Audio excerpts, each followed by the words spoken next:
is, I think, from Twitter, from the Ghost of Gert, at the Ghost of Gert. Geert. Watching Paolo in Summer League and other interviews and tourneys, it's not the stats that are exciting. It's the way he carries himself and attacks the games. He has a legit superstar mindset and seems like the organization and other players realize that too.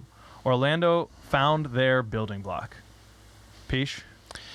I mean, this is like you're sitting down to play and you grab that nice big green bottom Lego that you can then put all the other Legos on to build a house or whatever it is that you're building. I feel it. It's there. And he's right. I read this and was just like, it's absolutely that for me. Like, a lot of times when you think about the draft and guys, we don't get to see that interview that they have with the player. That's probably the most important thing. What's the mindset of this young man? Is he going to get his millions of dollars and just go blow it on jewelry and coke and hoes? or is he going to like become a leader of this team? What's the mindset of this young man? How is he raised? What does he want out of life? Like, where does he want to be? We never really get to know that stuff until later when they're already on teams and see what kind of guys they are. I'm wondering if the Magic had some information about what kind of young man he was beforehand, because I think of the three that were talked about at the top right now, from a mindset standpoint, he's a far and away number one. Yeah. So this is a fantastic point to make, because when you're looking to draft a guy number one overall, he needs to be this guy. And look, we didn't maybe know that at the time, which is why there was a lot of flux and wonder and, you know. Personally, that's why I knew Chet wasn't the guy. He was an arrogant little dweeb.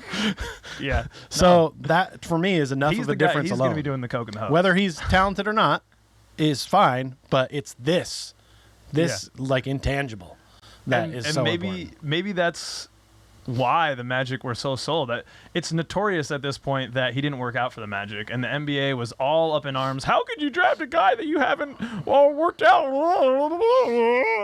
Well, we know what the guy can play. Spot on impersonation of the NBA, by the way. They do sound like that. We know the guy can play. We can see that on the film. We did do the interviews with him, Pich. Right. And I think that's probably where it clicked immediately. They're like, oh, my God, this guy, he's level-headed. I mean, what was it? Not Bussin' with the Boys, On the Road, Richard Jefferson's podcast. I forget the name. Sorry about that. I'll put it on the screen. He had a good, candid interview with them, and he's saying all the right things. You know, he's talking about adding to winning and already having a really good group, and talking about the leadership of Jamal Mosley, and you see it when he's mic'd up. That's what I'm most excited about. I didn't know that we were going to be getting this type of leader in Paolo Banchero, and man, does it just make this season all that much more interesting to watch. Yeah, I think sometimes guys get put in these positions, and they'll go in and they'll say all of those things. Right. But you can really tell the difference in when someone's telling you something or when someone's actually living that life. And I can tell this is all legit stuff from Paul. He's not just reading a script someone's handed him. These things. This is the right things to say. He's just happens to be saying and believing in the right things that he's saying. Mindset is such a hard thing, and he seems like a great leader.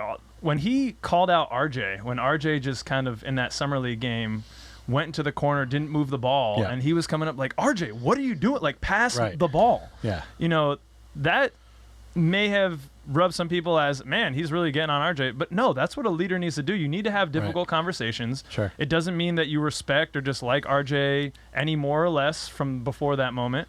It's just what needs to be said in the moment. And as someone who's been training to be a leader, and you're a leader yourself in your job, having typical conversations is probably the hardest thing to do. And I'm already seeing Paolo has the honesty and the integrity to do those things. Yeah, I mean, how many times have you seen an NBA, great or an all-star get in an argument with somebody on the bench? You saw it with Jordan. You saw it with Pippen. You saw it. I mean, the list goes on and on. There's tons of this stuff. And everyone would always focus in like, ooh, they're arguing. And it's like, they're arguing because they're passionate and they're trying to communicate to get a story across. And for some people, they need to be yelled at. So you do what you got to do when you're leading. You got to figure out what style works for every person.